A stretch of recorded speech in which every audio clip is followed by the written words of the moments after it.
आप सभी का स्वागत है सक्सेस की 98 में। और आरपीएफ और आरपीएसएफ का ऑफिशियल नोटिफिकेशन आ गया है, आपको मैं दिखाऊंगा। और इस नोटिफिकेशन से आप पता लगा सकते हैं कि आपको फॉर्म फिलअप करने के लिए या फिर जॉब पूरे पाने तक के लिए क्या क्या प्रोसेस से आपको गुजरना पड़ेगा। और ये 110% ऑफिशियल नोटिफिकेशन है जो रेलवे के वेबसाइट पर भी दिया गया है। मैं जो आपको आगे दिखाऊंगा सारा प्रोसेस।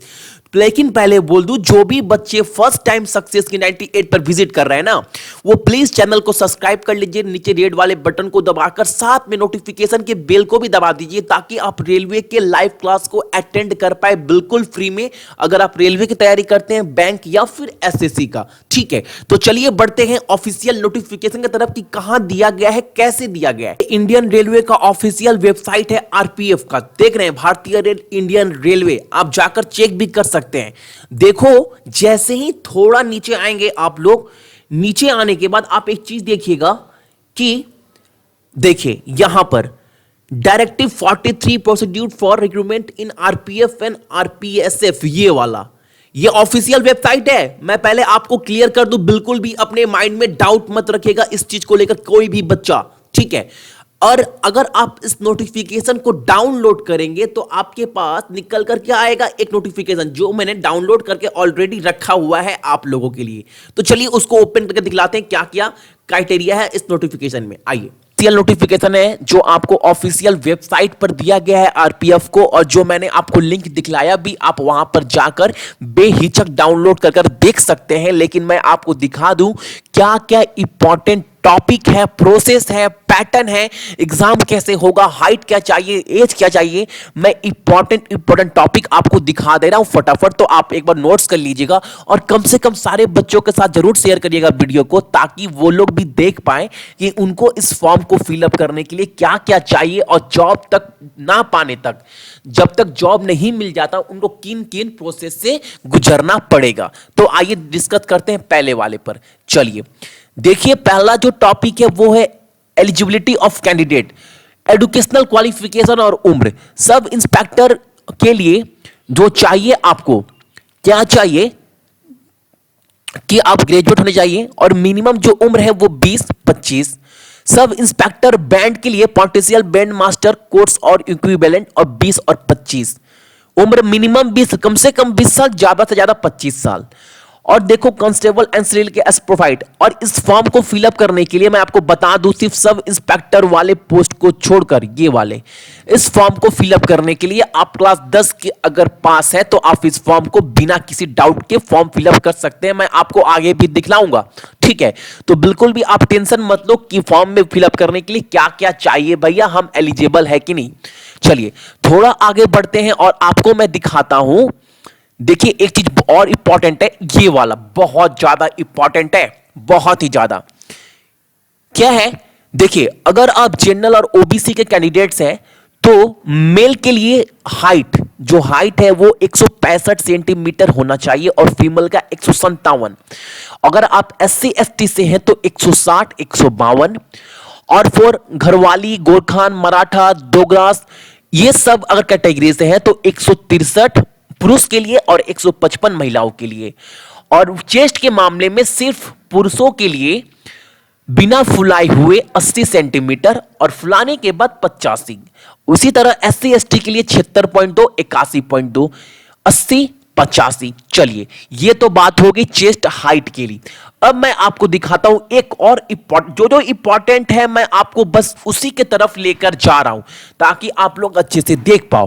अब देखो, जो एग्जाम होगा सीबीटी यानी ऑनलाइन जो एग्जाम होगा, उस एग्जाम के लिए आपको जो लैंग्वेज मिलेगा, हिंदी, इंग्लिश, उर्दू, तमिल, तेलुगु, कोंकणी, मलयालम, कन्नड़, मराठी, गुजराती, बंगाली, उड़िया, पंजाबी, असमी एंड मणिपुरी, जो आपके पेपर होंगे इंग्लिश को छोड़कर इस लैंग्वेज में भी मिलेगा। तो ये बहुत बड़ी अच्छी न्यूज है सारे बच्चों के लिए, जो बच्चे भी अदर स्टेट से हैं जिनको इंग्लिश में प्रॉब्लम होती है और हिंदी समझ नहीं पाते। ठीक है, अब चलते हैं कुछ इंपॉर्टेंट पॉइंट की तरफ और क्या क्या निकल के हमारे पास आ रहा है। चलिए जो और इंपॉर्टेंट है वो ये वाला है कि the registration number, email ID, mobile number can not be change. आप अपना ईमेल आईडी चेंज नहीं कर सकते अगर एक बार फॉर्म फिलअप कर दिए तो। और इनवैलिड एप्लीकेशन रिजेक्ट जो होने का रीजन है आपको मेंशन किया गया है, तो आप भी एक बार इस चीज को अच्छे से देख लीजिएगा सारे बच्चे। देखो क्लियर बोला गया है, अगर invalid photo on account of black and white, अगर ब्लैक एंड व्हाइट में अगर आपने फोटो अपलोड किया तो आपका फॉर्म क्या हो जाएगा, रिजेक्ट हो जाएगा।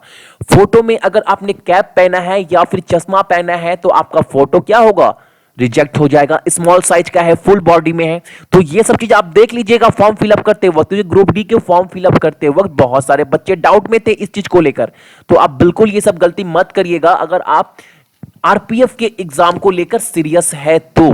ठीक है, चलिए दिखाते हैं और आपके लिए इंपॉर्टेंट क्या क्या है। ये बहुत इंपॉर्टेंट है, इंपॉर्टेंट इसलिए भी है कि आपको किस किस प्रोसेस से गुजरना पड़ेगा। तो पहला फेस है कि ऑनलाइन एग्जाम होगा और ये सबको देना पड़ेगा। फेज 2 का एग्जाम है फिजिकल इफिशियंसी टेस्ट और फिजिकल मेजरमेंट टेस्ट। और फेज 3 है trade test for driver, ancillary और स्टाफ के लिए। ये क्या है मैं आपको आगे बताऊंगा। फेज 4 में क्या डॉक्यूमेंट वेरिफिकेशन होगा। चलिए, आई थिंक आप लोग को सब डाउट क्लियर हो रहा है क्या क्या चाहिए। आगे देखते हैं। Computer based training exam date shall be fixed by chairman, जब डेट निकलेगा तो आपको बता दिया जाएगा। चलिए, और ये देखिए, ये भी बहुत इंपॉर्टेंट है वो कि the standard of examination sub inspector के लिए जो एग्जाम का स्टैंडर्ड होगा वो ग्रेजुएट लेवल की तरह होगा, लेकिन अदर पोस्ट के लिए जो एग्जाम का पेपर का स्टैंडर्ड होगा वो 10वीं लेवल का होगा। ठीक है, it will be necessary to obtain 35% marks, यानी जब आपका सीबीटी ऑनलाइन एग्जाम होगा उसमें 35% मार्क लाना अनिवार्य है ओबीसी और जनरल के लिए, और एससी एसटी के लिए 30%। ठीक है, और ये to qualify the online exam qualify करने के लिए इतना तो आपको लाना जरूरी ही जरूरी है। ठीक है, चलिए और देखते हैं हमारे पास और इंपॉर्टेंट पॉइंट क्या है। हाँ, ये बहुत इंपॉर्टेंट निकल कर आ रहा है, बहुत ही ज्यादा। सब इंस्पेक्टर के लिए देखिए, आपको जो एग्जाम का पैटर्न होगा बहुत इंपॉर्टेंट है ये। देखो, जनरल अवेयरनेस रहेगा, अर्थमेटिक रहेगा और जनरल इंटेलिजेंस यानी रीजनिंग रहेगा। सब इंस्पेक्टर के लिए 90 मिनट का समय दिया जाएगा एग्जाम के लिए और 120 प्रश्न रहेंगे, 50 जनरल अवेयरनेस से, 25 अर्थमेटिक से, 25 रीजनिंग से। कांस्टेबल के लिए 90 मिनट, 120, 50, 35, 35। आप ये चीज देख लीजिएगा। अब बात करते हैं सिलेबस क्या रहेगा भैया, थोड़ा ये भी हम लोगों को समझा दीजिए। तो सिलेबस जो है वो जनरल अवेयरनेस का रहेगा, कल्चर, ज्योग्राफी, इकोनॉमिक जो आप देख लीजिए जो जनरल अवेयरनेस में आते हैं अक्सर। ठीक है, इसमें हिस्ट्री भी रहेगा, ज्योग्राफी भी रहेगा, करंट अफेयर भी रहेगा, तो बिल्कुल डाउट मत रहिएगा। अर्थमेटिक में क्वेश्चन और number series, whole number, decimal fraction. Please अगर आप चैनल पर नए हैं तो सक्सेस की 98 को सब्सक्राइब कर देख सकते हैं। सारे वीडियो हम लोग क्लास करवा रहे हैं, रेलवे क्लास को स्पेशल, सारे बच्चों को रेफर भी करिए आप लोग।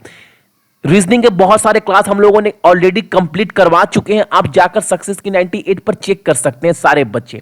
ठीक है, चलिए थोड़े नीचे आते हैं, दिखाते हैं और क्या क्या इंपॉर्टेंट है आपके एग्जाम के पॉइंट ऑफ व्यू से। चलिए देखिए, सब इंस्पेक्टर के लिए 1600 मीटर का दौड़ होगा और ये मेल के लिए। ठीक है, 6 मिनट 30 सेकेंड में आपको पूरा करना है। सब इंस्पेक्टर फीमेल के लिए, महिलाओं के लिए 800 मीटर का दौड़ होगा और इसे 4 मिनट में पूरा करना है। कांस्टेबल के लिए 5 मिनट 45 सेकेंड में, फीमेल के लिए 3 मिनट 40 सेकेंड। और हाँ, दौड़ के साथ साथ आपका लॉन्ग जंप भी होगा और हाई जंप भी होगा, तो इस चीज को आप जरूर देखिएगा। ठीक है, चलिए एक चीज बहुत इंपॉर्टेंट दिया गया है नीचे में जो मैं आपको दिखाना चाहता हूं खास करके। देखिए वो ये है, ये वाला पॉइंट में बात कर रहा था, इस पॉइंट की।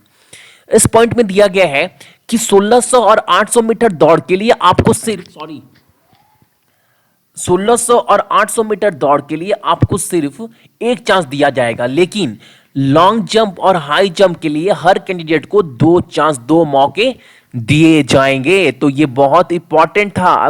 ठीक है, और एक चीज बहुत इंपॉर्टेंट है वो भी आप देख लीजिए।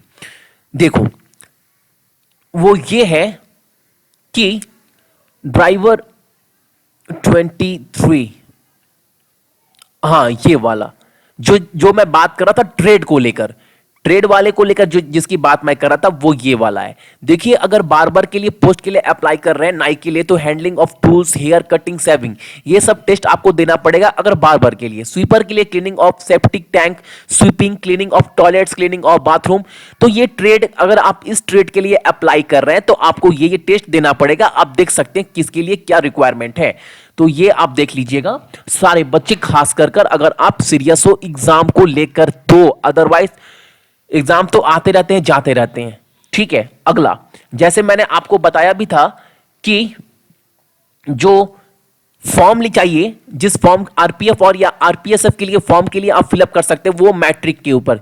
देखो, सब आपको ये सब चीज आपको जरूर बनवाना पड़ेगा जब आपका डॉक्यूमेंट वेरिफिकेशन होगा। तो जैसे मैट्रिक का सर्टिफिकेट जिसमें प्रूफ ऑफ एज हो, discharge certificate for ex serviceman, 2 copy of self attested colour photograph, ये सब आपको जरूर देना है जब आप डॉक्यूमेंट वेरिफिकेशन करवाएंगे तब।